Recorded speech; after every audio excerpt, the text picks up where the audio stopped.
दो चर वाले रैखिक समीकरण युग्म पढ़ाएंगे। ठीक है, तो इस अध्याय से क्वेश्चन आता है मेरे प्यारे दोस्त। एग्जाम पेपर में आप देने जाइएगा ना, तो इस अध्याय से क्वेश्चन आपको मिलेगा। ठीक है, तो चलिए कुछ इसका सूत्र जान लेते हैं, उसके बाद क्वेश्चन सॉल्यूशन करने में सहूलियत होगा, समझे ना। तो चलिए देखिए, फॉर्मूला को हम लिख दिए हैं, ठीक है, समझे ना। क्या है, ए नंबर में क्या है, A1/A2 नहीं है B1/B2। तो देखिए, अगर इस स्थिति में रहेगा तो क्या होगा, प्रतिच्छेद होगा, वो द्वितीय होगा और संगत होगा। ठीक है, अगर ऐसा स्थिति में रहेगा तो प्रतिच्छेद होगा, वो द्वितीय होगा और संगत होगा, समझे ना। तो चलिए दूसरा में क्या होगा, A1/A2 बराबर B1/B2 बराबर C1/C2। मतलब तीनों अगर जो बराबर रहेगा तब क्या होगा, संपाती होगा, वो परिमित रूप से अनेक हल होगा, संगत होगा, एक होता है आश्रित होता है, समझे ना। तो ऐसा स्थिति में रहेगा तो ये सारा नाम होगा, समझे ना। तो चलिए तीसरा में क्या होगा, A1/A2 बराबर B1/B2 नहीं है C1/C2 का, समझे ना। तो अगर ये स्थिति में रहेगा तो समांतर होगा, कोई हल नहीं, वो संगत, समझे ना। अगर ये याद कर लीजिएगा तो क्वेश्चन बनाने में आपको बहुत ही हौला लगेगा, समझे ना। तुरंत क्वेश्चन बन जाएगा मेरे प्यारे दोस्त, समझे ना। ये थोड़ा सा समझा दिए, अब चलिए क्वेश्चन को सोल्यूशन करते हैं, समझे ना, क्योंकि टाइम नहीं है, समझे ना। तो चलिए क्वेश्चन दिया है क्या, के किस मान के लिए समीकरण x+2y बराबर 7 तथा 2x+ky बराबर 14 संपाती होगा। ऑप्शन दिया है A2, B3, C4, D, इनमें से कोई नहीं, ये दिया हुआ है, समझे ना। तो चलिए समीकरण को लिखिए, पहले लिखेंगे क्या, x+2y बराबर 7। तो लिखेंगे A1, यहाँ कुछ नहीं तो 1 लिखेंगे, B1 या 2 है तो 2 लिखेंगे, C1 7 है तो 7 लिखेंगे। ये पहला समीकरण लिख लिए। अब ये दूसरा समीकरण को लिखिए, यहाँ पे 2x+ky बराबर 14, समझे ना। A2 बराबर 2, B2 बराबर के, C2 बराबर 14। चलिए नाम लिख दिए। अब क्या करना है, फॉर्मूला लगाना है क्या। तो देखिए क्या लगाएंगे, A1/A2, B1/B2, C1/C2 लगा दिए।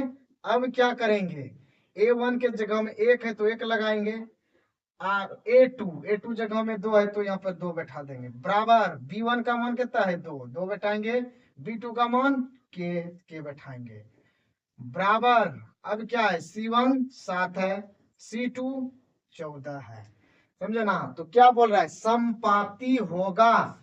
तो संपाती इसमें देखिए किधर आता है, तो संपाती ये स्थिति में आता है, संपाती, समझे ना। किस स्थिति में, A1/A2 बराबर B1/B2 बराबर C1/C2, तीनों बराबर में, समझे ना। तो चलिए अब इसका क्या करेंगे, ये कैसा है, ये संपाती है, क्या है, संपाती है, संपाती है ना। अगर ये संपाती है तो हम देखिए इधर से भी मान ले सकते हैं, इधर से भी, समझे ना, या ना तो इधर से भी ले सकते हैं या इधर से भी ले सकते हैं। मतलब ये पार्ट भी ले सकते हैं या ये पार्ट भी ले सकते हैं। तो कोनो पार्ट से अगर बनाइएगा तो आंसर क्या होगा, वही पूरेगा, समझे ना। तो चलिए इससे इसको गुणा कर दीजिए, तो क्या हो जाएगा, इससे इसको गुणा करेंगे तो 2 दूनी 4, तो के का मान कितना आ गया, 4 आ गया। तो ऑप्शन इसमें क्या हो जाएगा, सी हो जाएगा, समझे ना। तो ऑप्शन नंबर सी होगा, 4 होगा, समझे ना। तो देखिए ये फॉर्मूला जो है ना, याद करना बहुत ही इंपॉर्टेंट है। तब ये इस टाइप का क्वेश्चन जो होता है ना मेरे प्यारे दोस्त, एग्जाम में 100% पूछा जाता है और पूछेगा, समझे ना। तो चलिए इसका स्क्रीनशॉट लीजिए। नेक्स्ट, तो देखिए, यदि समीकरण के x -5y बराबर 2 तथा 6x + 2y बराबर 7 के कोई हल नो हो तो ए बराबर ए का के का मान दिया हुआ है बराबर -10। क्या यदि समीकरण के अक्ष -5y बराबर 2 तथा के अक्ष +2y बराबर 7 के कोई हल नो हो तो एक ऑप्शन दे दिया है के बराबर -10, के बराबर -5, के बराबर -6, के बराबर -15 दिया हुआ है। समझे ना? तो क्या करना है, अब देखिए बता रहा है ये समीकरण पहले लिखेंगे क्या है, के अक्ष -5y बराबर 2, a1 बराबर के, उसके बाद b2 b1 बराबर -5, c1 बराबर 2।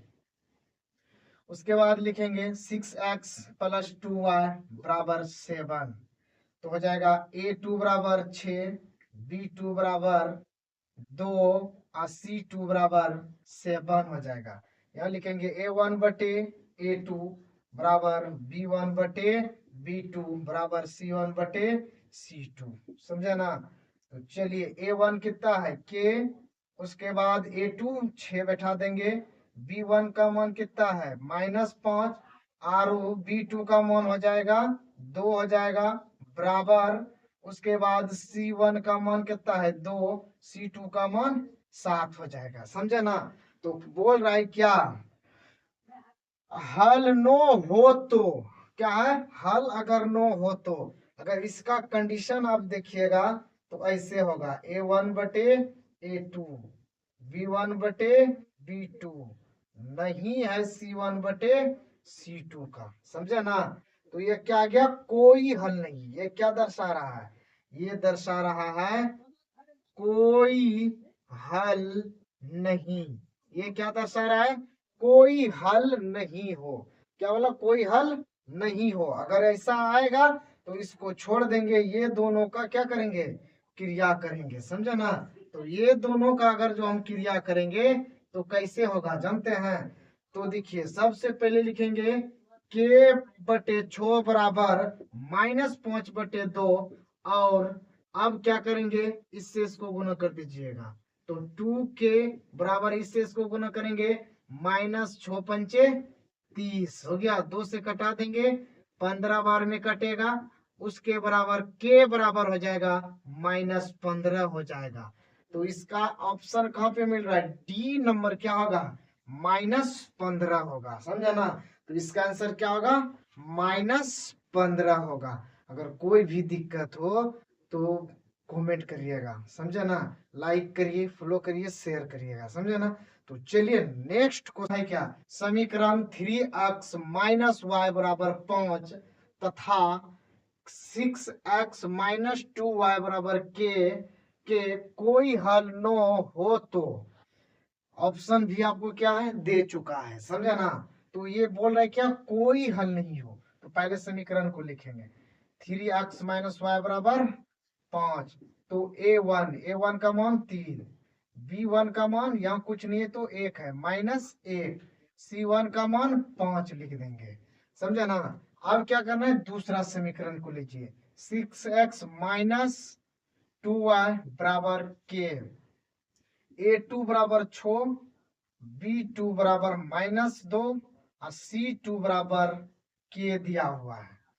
तो फॉर्मूला लगाएंगे, क्या जानते हैं, a1 बटे a2 बराबर b1 बटे b2 बराबर c1 बटे c2।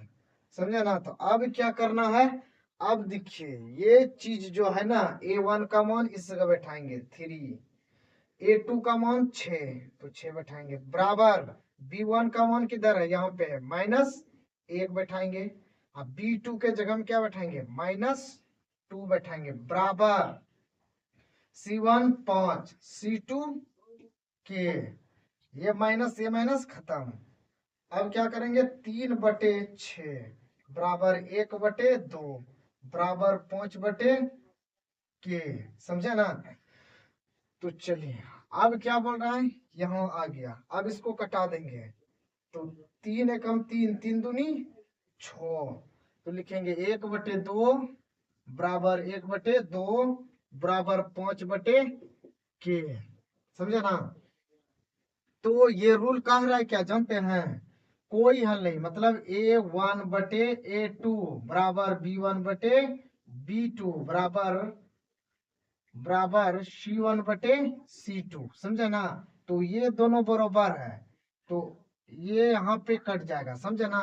ये दोनों बराबर है, लेकिन ये इसके बराबर है क्या, नहीं है, तो यहाँ पे कट जाएगा। लिखेंगे A1/A2 बराबर B1/B2 नहीं है C1/C2 का। समझे ना। तो चलिए, अब तो ये कोई हल लेने के लिए बोल रहे हैं। समझे ना। तो अब क्या करना है, तब ये दोनों नहीं लेंगे, इसमें लेंगे प्यारे दोस्त, इसमें लेंगे। समझे ना। तो 1/2 नहीं है 5/k। समझे ना।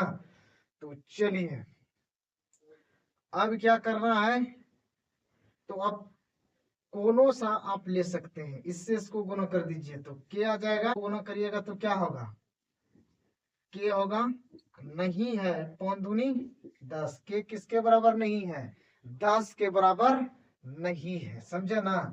तो चलिए, आप जो है answer C number right answer होगा, के नहीं है 10 के बराबर। समझे ना। तो चलिए, कोई भी दिक्कत हो तो कमेंट करिएगा, लाइक करिएगा, शेयर करिएगा मेरे दोस्त। समझे ना। तो ये एग्जाम में बहुत ही इंपॉर्टेंट ये क्वेश्चन है, एग्जाम में आएगा ही आएगा। समझे ना। तो चलिए उतारिए, नेक्स्ट क्वेश्चन चलते हैं।